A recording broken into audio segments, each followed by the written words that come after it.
Hello बच्चों, welcome back again. तो आज बहुत इंपॉर्टेंट क्वेश्चंस हम सॉल्व करने जा रहे हैं। It is from chapter number 3, pair of linear equations in two variables. देखिए ये क्वेश्चन इंपॉर्टेंट क्यों है, क्योंकि ये वर्ड प्रॉब्लम्स है।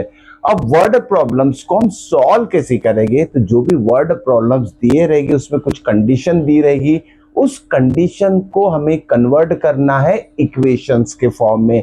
तो ऐसे दो इक्वेशन बनते हैं जिसके लिए दो कंडीशंस वर्ड प्रॉब्लम में दी रहेगी।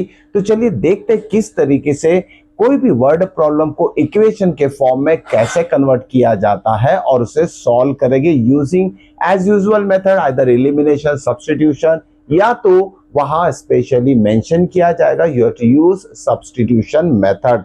तो एक्सरसाइज नंबर 3.2 की हम बात कर रहे हैं, क्वेश्चन नंबर 3। ओके, तो समझ लेते हैं इसमें क्या दिया है और कैसे सॉल्व करना है। Form the pair of linear equation. Pair of linear equation इसमें हमें फॉर्म करना है। Okay, and solve by substitution method. और सब्स्टिट्यूशन मेथड से जो भी इक्वेशंस फॉर्म होते हैं उसे सॉल्व करना है, मतलब आंसर हमें निकालना है। Okay, word problem number 1। चलिए देखते हैं वर्ड प्रॉब्लम में क्या दिया है, कैसे इसे कन्वर्ट करेंगे हम इक्वेशंस के फॉर्म में। तो बहुत ध्यान देके आपको समझना है, इट्स सो इजी। ओके, तो चलिए शुरुआत करते हैं। The difference between two numbers is 26। कोई भी दो नंबर है और वो दोनों नंबर के बीच का मतलब डिफरेंस बिटवीन देम इज 26। तो ऑब्वियसली कोई भी दो नंबर हो गए, दोनों नंबर के बीच का डिफरेंस जो है वो 26 है। मतलब एक नंबर बड़ा होगा और एक छोटा होगा। सही बात है, तभी तो डिफरेंस प्लस 26 आएगा ना। तो थोड़ा आपको सोच के समझ के करना, इट्स सो इजी। तो difference between two number is 26। तो ये होगी कंडीशन नंबर 1। ओके, अब कंडीशन 2 में क्या देखते हैं, and one number is 3 times the other. अब ये दो नंबर जो है जिसके बीच का डिफरेंस 26 है, इसी दो नंबर के बीच में और एक रिलेशनशिप दिया है कि one number is 3 times the other. Okay, अब ये दो नंबर तो हमें पता नहीं कि कौन से नंबर है, यही तो हमें फाइंड आउट करना है इसमें। तो यहां क्या करेंगे, हम दो नंबर हमें जो फाइंड करना है उसे ले लेते हैं एक्स और वाई। तो यहाँ जो एक्स वाई लेंगे इसमें भी स्पेशली हमें मेंशन करना पड़ेगा, एक लार्जर नंबर है एक स्मॉलर नंबर है। क्यों? क्योंकि यहाँ सेकंड कंडीशन में बोला है one number is 3 times the other. अब इस वन नंबर इज 3 टाइम्स तो अदर को समझ लेते हैं। जैसे एक देखिए, एक छोटा सा ट्री है और एक बड़ा सा ट्री है, ठीक है। इस ट्री की हाइट 30 मीटर है और इस ट्री की हाइट 10 मीटर है। तो ऑब्वियसली हम क्या समझ रहे हैं यहाँ, this tree, height of this tree is 3 times the other. Okay, यहाँ दिया है नंबर। ओके, तो दिख रहा है 30, 10 को इंटू 3 करेंगे तो 30 आएगा। मतलब इस ट्री की हाइट इससे थ्राइस है, 3 टाइम्स है। तो ऐसे ही दो नंबर हमें लेना है, कोई भी अननोन नंबर लेना है। ये तो एग्जांपल के तौर पे मैंने समझा है कि अननोन नंबर लेना है। ओके, तो वो अननोन नंबर जो लेंगे हम एक्स और वाई के फॉर्म में लेंगे, ठीक है। अब इसमें एक नंबर जो है लार्जर हो जाएगा और एक स्मॉलर होगा, ठीक है। तो यह सॉल्यूशन में क्या लिखेंगे, solution for this, let larger number be X and smaller be Y and smaller number be Y. तो इस तरीके से हमने दोनों नंबर ले लिया है एक्स और वाई के फॉर्म में। अब कंडीशन नंबर 1 इसमें अप्लाई करेंगे। कंडीशन 1 यहां लिख भी देते हैं हम, condition number 1, C1 means condition 1। Condition 1 में क्या बोला है, difference between two numbers is 26।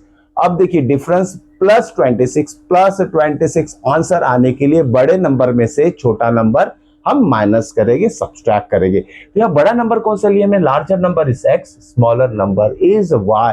तो क्या करेंगे हम, x minus Y is equal to 26 ले लेते हैं। तो कंडीशन 1 से हम क्या इक्वेशन फॉर्म करेंगे, x minus Y is equal to 26। तो बन गया हमारा इक्वेशन नंबर 1, ठीक है। कंडीशन 2 में क्या दिया देख लेते हैं। कंडीशन 2 में बोला गया है one number is 3 times the other, one number is 3 times the other.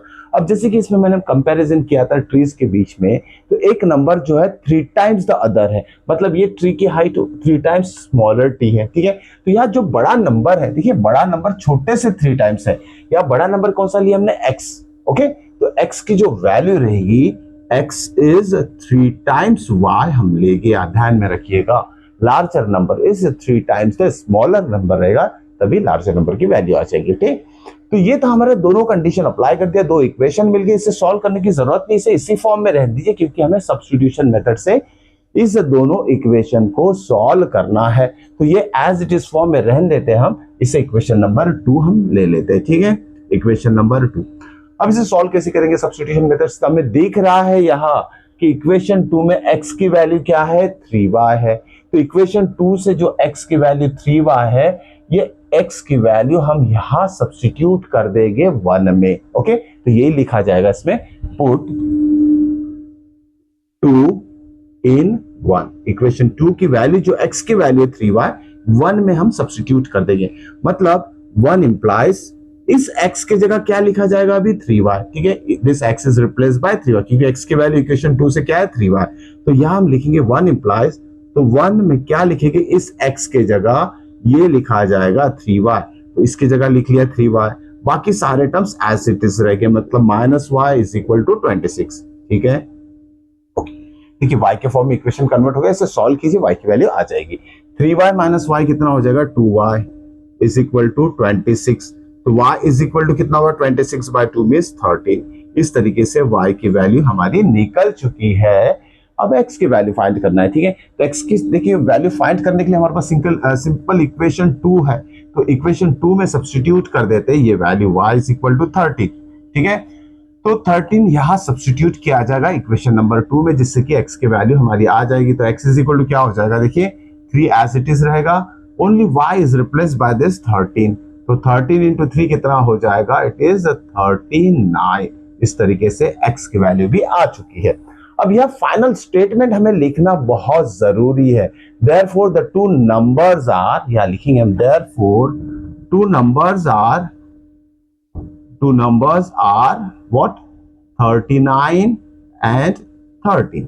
ठीक है, और दिख रहा है हमें कि ये जो है इससे 3 टाइम्स है। हम इसे ऐसे भी लिख सकते हैं, larger number is 39 and smaller number is 13। Hope so कि क्वेश्चन समझ में आ चुका होगा बच्चों आपको।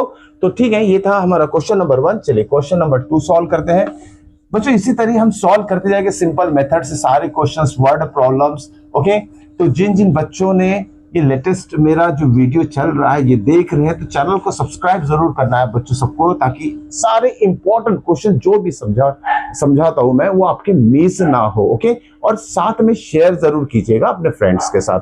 ठीक है, चलिए क्वेश्चन नंबर 2 देख लेते हैं। क्वेश्चन नंबर 2 में क्या दिया है, क्वेश्चन नंबर 2, द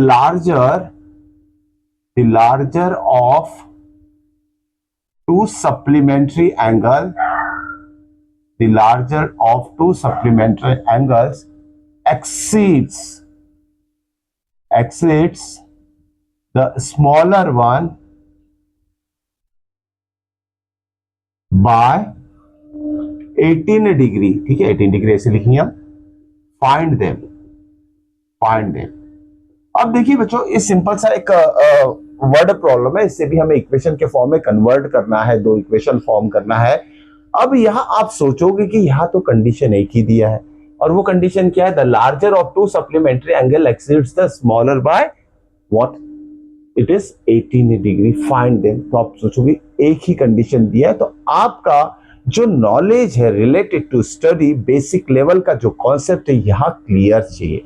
अब जैसे हम रिकॉल करते हैं, सप्लीमेंट्री एंगल क्या होते हैं, ऐसे दो एंगल जिसका सम 180 डिग्री आता है। ठीक है, कोई भी दो एंगल जिसका सम 180 डिग्री आता है उसे हम सप्लीमेंट्री कहेंगे, सप्लीमेंट्री एंगल बोल सकते हैं, या तो सप्लीमेंट ऑफ वन अनदर बोलते हैं, क्योंकि दोनों का सम 180 है।